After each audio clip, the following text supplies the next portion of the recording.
Hello, it is day 25 of my Rise Up Challenge, and I am coming to you today. I am in the car. I actually just finished a bike ride. It's been some beautiful weather. It was nice to actually get out, get back on my bike. It's been so long since I've had a chance to spend time with my bike. I had two flat tires. But anyway, I was able to get out, ride, and just enjoy the weather and take some time to get centered and get grounded. And I just I suggest to you all, if you have an opportunity to get out in nature, take that time to do that. It does help you psychologically with getting grounded and really bringing peace into your life, regardless of what you do, whether you're walking, sitting, doing some exercise. But while I was riding, I was just thinking of a conversation that I had with someone not too long ago. And they were just seeking some advice about dealing with conflict in their relationship with their partner. And they were talking about how they felt like their partner would do things to trigger them. And they would ultimately react in a way that was out of character. They would get angry, say hurtful things through the anger, and then would have to come back and apologize. They felt guilty. They felt full of shame. And they really weren't sure how to handle that situation. And the first bit of advice I would tell anyone is, number one, if you're able to walk away from a relationship like that, do so. I know it's easier said than done. Not everyone can walk away. Sometimes that relationship is a marriage. You're financially binded to that person. You have children. You have a lot of things together, and it's harder to walk away. So I understand that. But if you are in a situation where you can, I do advise that you can. If you can't walk away, or you have some time before you can walk away, there are things you can do so that you're not put in a position where you're reacting out of character. And understand there are some people who push your buttons. They're trying to trigger you. They're trying to get you to act out of character. And then they ultimately sit back and act like they're the victim. This is very common in a relationship with a narcissist. When you're dealing with a narcissist, they like to get you out of character. They like to victim blame. They like to project. They do something called gaslighting. And with gaslighting, another term for it is crazy making. And what they do is they make you feel like you're crazy. They put you in a situation where you react, then they point the finger at you and say, "Oh, look at how you're reacting, you're crazy." And then you start questioning yourself. Am I crazy?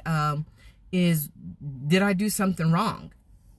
So, gosh, when you're in that situation, or when you know you're dealing with someone who does try to push your buttons and they try to get your triggers and get you to react, the best thing you can do is pause.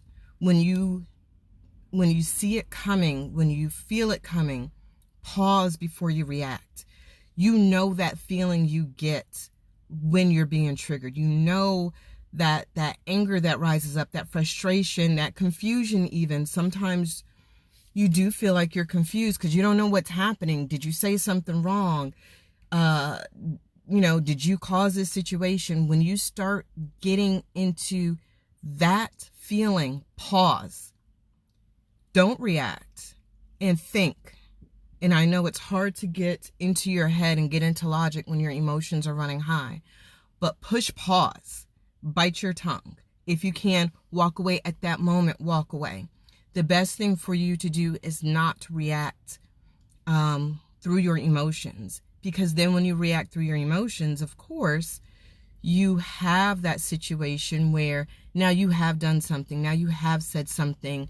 You've acted out of anger. And even though you were pushed back into a corner, or you feel like you were pushed back into a corner, now you've done something. And in a narcissistic relationship, they use that against you.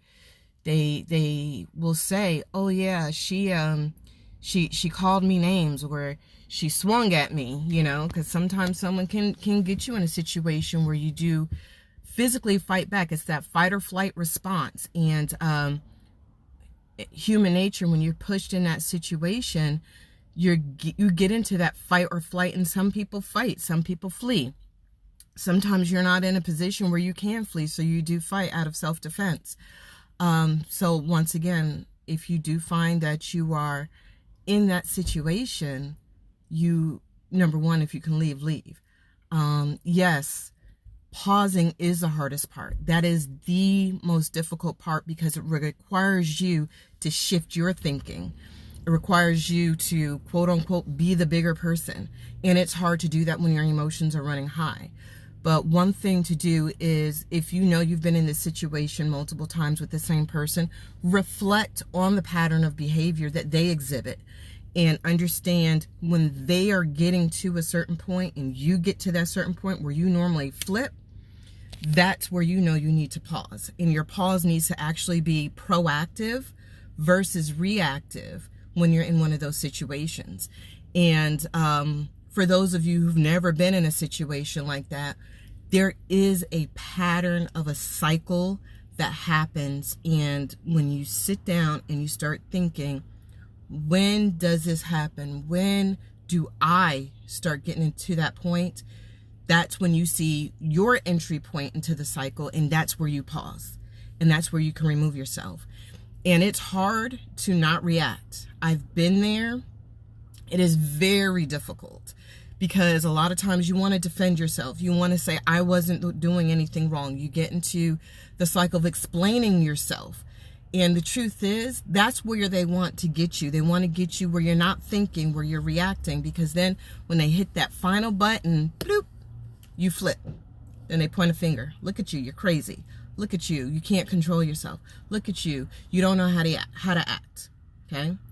So figure out when you need to pause. It is hard, but you can do it. And then the next step is to figure out how you can walk away, because you deserve a healthier relationship. You deserve better situations. You deserve loving situations. You deserve someone treating you in a respectful way where they're not triggering the ugly side of you. And we all have an ugly side. I don't care what anybody says. Some people, it takes a lot more to get down into it. And some of us, we're going to react. But you don't want to give anyone that power to where they can trigger you to react and show your ugly side. So that's my message for today. I'm going to sign off, head home, take a shower, and rest. So I want you all to enjoy your peace, find your peace, love your peace when you do find it, and set the boundaries so that no one can disturb your peace, because your peace is priceless. So I wish you love, lots of peace, and many blessings. Have a good night.